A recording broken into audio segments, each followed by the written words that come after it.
हरे कृष्णा, हर हर महादेव। आप सभी का दिन मंगलमय और शुभ रहे। आइए सुनते हैं पुरुषोत्तम मास का 11वां अध्याय। 11वां अध्याय मुख्य रूप से एक ऋषि कन्या की कठोर तपस्या, भगवान शिव की कृपा और पुरुषोत्तम मास के अनादर के परिणाम की कथा को सुनते हैं। कथा की शुरुआत ऐसे करें। कल्प वृक्ष के सम्मान, अपने भक्तों की सभी मनोकामनाओं को पूरा करने वाले, अलौकिक कार्य द्वारा समस्त लोगों को चकित करने वाले वृंदन विहारी पुरुषोत्तम मास को मेरा नमस्कार है। नारायण नर नरोत्तम देवेश वेद व्यास जी को भी मेरा नमस्कार करती हूँ। अध्याय के प्रारंभ में सूत जी मुनियों से कहते हैं, अब मैं आपको उस दिव्य कथा का सार सुनाता हूँ जिसे भगवान नारायण ने नारद जी को सुनाया था। नारद जी के पूछने पर नारायण बताते हैं कि प्राचीन काल में एक अत्यंत गुणवान और तेजस्वी ऋषि की कन्या थी। वह कन्या बचपन से ही अत्यंत धार्मिक और तपस्वी स्वभाव की थी।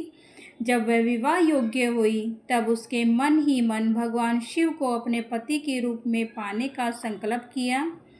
भगवान शिव को प्रसन्न करने के लिए उस कन्या ने महल और सुख सुविधाओं का त्याग कर दिया और घने वन में जाकर अत्यंत कठिन तपस्या शुरू कर दी।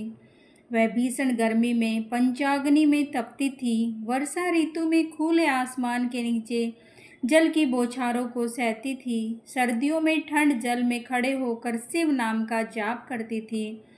इस कठोर साधन तपस्या को देखकर अन्य देवी देवता और ऋषि मुनि भी चकित रह गए।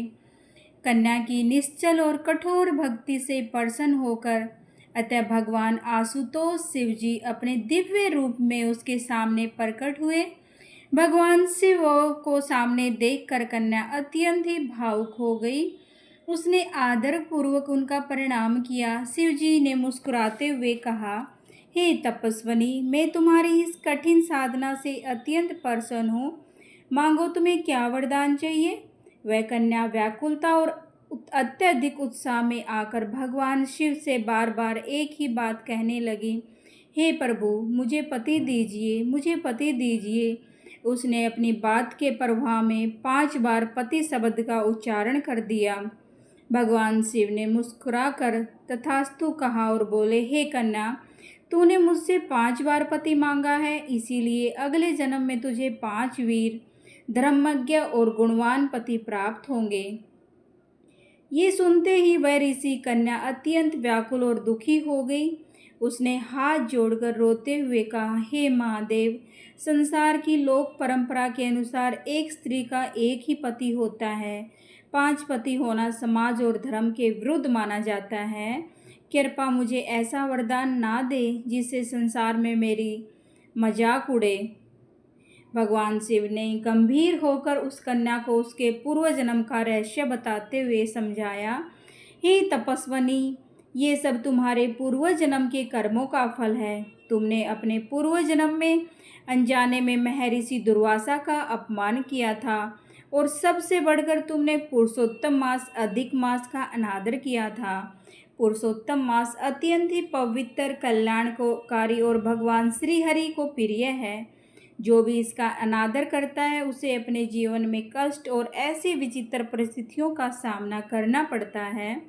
शिव जी ने आगे सांत्वना देते हुए कहा, चूँकि मेरा वरदान निष्फल नहीं जा सकता, इसलिए इस जन्म में तो तुम्हें पति का सुख नहीं मिलेगा, लेकिन अगले जन्म में तुम्हें अयोनिजा बिना गर्भ के यज्ञ की अग्नि से जन्म लोगी और तुम्हें 5 उत्तम पतियों का सुख मिलेगा और अंत में तुम परम पद मोक्ष को प्राप्त करोगी। यदि ऋषि कन्या अगले जन्म में राजा द्रौपद के यहाँ यज्ञ से द्रौपदी के रूप में प्रकट हुई। इतना कहकर भगवान शंकर वहाँ से अंतर्ध्यान हो गए और वह कन्या अत्यंत दुखी मन से वन में रहने लगी। वाणी पर नियंत्रण रखें। मांगते समय मनुष्य को अत्यंत सोच समझ कर शिथिल बुद्धि से अपनी इच्छा प्रकट करनी चाहिए, क्योंकि ईश्वर हमारी हर भावना को सुन रहे होते हैं। पुरुषोत्तम मास की महिमा। ये अध्याय विशेष रूप से ये सिखाता है कि अधिक मास केवल एक अतिरिक्त महीना नहीं, बल्कि ये साक्षात श्रीहरि का स्वरूप है। इसका अनादर करने से संचित पुण्य भी नष्ट हो जाते हैं। अपनी इच्छाओं को हठपूर्वक पूरी करने की कोशिश अतः संकट का कारण बन सकती है। इसीलिए ईश्वर की इच्छा और नियमों का सदैव सम्मान करना चाहिए। हरे कृष्णा हरे कृष्णा।